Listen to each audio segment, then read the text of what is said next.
आज हम डिस्कस करेंगे कि कितनी तरह की हीयरिंग एड्स मार्केट में अवेलेबल हैं और आपके लिए कौन सी अच्छी रहेगी। हीयरिंग एड में मेन तीन पार्ट्स होते हैं: माइक्रोफोन, एम्पलीफायर, स्पीकर या रिसीवर। इसके अलावा एक बैटरी या सेल होता है पावर करने के लिए।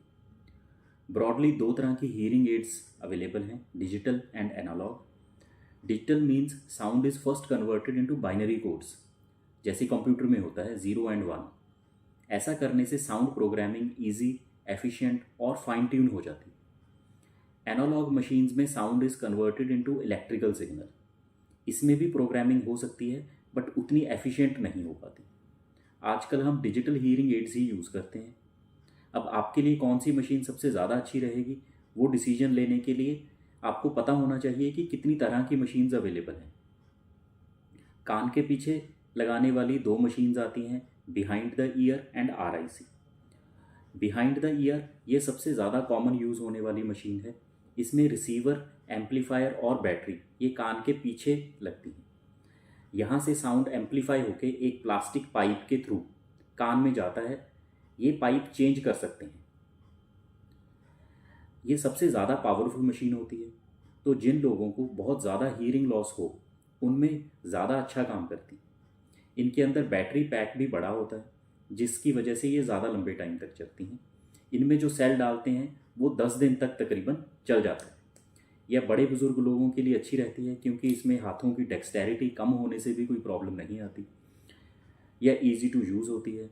छोटी मशीन गिरने का डर रहता है, गुम हो जाने का डर रहता है, उस पॉइंट ऑफ व्यू से भी ये मशीन अच्छी रहती है।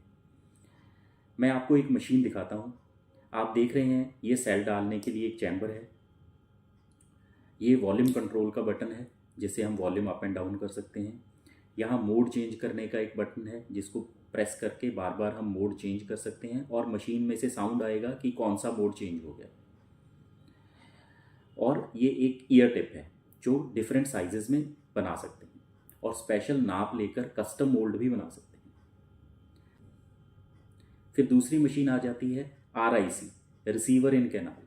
इसमें जो रिसीवर है वे कैनाल के अंदर रहता है, इस केसिंग में नहीं होता। जो केसिंग होती है वह छोटी साइज़ की होती है क्योंकि उसमें रिसीवर नहीं है, सिर्फ माइक्रोफोन और एम्पलीफायर होता है। काफ़ी लाइट वेट होती है इसकी, बैटरी भी अच्छी रहती है, हैंडलिंग भी अच्छी होती है और देखने में भी काफ़ी हद तक दिखाई नहीं देती। तो यह एक बहुत ही पॉपुलर ऑप्शन रहता है। इसमें क्योंकि रिसीवर कैनाल में रहता है तो उसमें वैक्स ब्लॉक हो जाने का डर रहता है, जिसके लिए एक फ़िल्टर दिया जाता है और इस फिल्टर को बार बार चेंज भी करना पड़ सकता है। अब इसमें कान के अंदर जाने वाला जो ईयर पीस होता है वो दो तरह का हो सकता है, डोम या कस्टम मोल्ड। तो ये एक डोम है जो एक सॉफ्ट रबर का बना हुआ होता है, ये कान के अंदर चला जाता है। और उसी का एक ये कस्टम मोल्ड भी है। सो ये अगर हम इसको यहाँ से रिमूव करेंगे तो ये इसके अंदर ये फिट हो सकता है। तो ये कस्टम मोल्ड है और ये इसी का डोम फॉर्म में आ जाता है। और ये जो आप स्ट्रिप देख रहे हैं ये कान में इसको हैंडल करने के लिए या स्नगली फिट करने के लिए दिया गया है। So this was RIC machine. अब कान के अंदर लगने वाली मशीनों में सबसे पहले in the canal ITC machine होती है। यह एक 1 पीस मशीन होती है। इसमें रिसीवर, एम्पलीफायर, स्पीकर सब एक ही केस में फिट रहता है। यह कान के अंदर चली जाती है लेकिन बाहर भी कुछ हिस्सा दिखाई देता है। जो आजकल हम म्यूज़िक ईयरफोन्स लगाते हैं कुछ वैसे ही ये दिखाई देती है। इसके बाद completely in the canal CIC machine होती है। ये बहुत ही छोटी मशीन होती है बट थोड़ी सी बाहर दिखाई देती है। इसकी बैटरी लाइफ काफ़ी कम होती है क्योंकि इसमें छोटा सेल डालते हैं और इसका सेल आमतौर पर 3 या 4 दिन ही चलता है, उसके बाद सेल चेंज करना पड़ता है। इन सब मशीन्स में बीच बीच में फ़िल्टर चेंज करना पड़ता है क्योंकि ये कैनाल के अंदर रहती हैं तो वैक्स से, डिस्चार्ज से तो ब्लॉक होने का डर रहता है। तो इसमें ये फ़िल्टर दिखाई दे रहा है। Invisible in the canal IIC machine ये सबसे ही छोटी मशीन होती है जो कम्प्लीटली कैनाल के कान के अंदर चली जाती है और बाहर बिल्कुल दिखाई नहीं देती।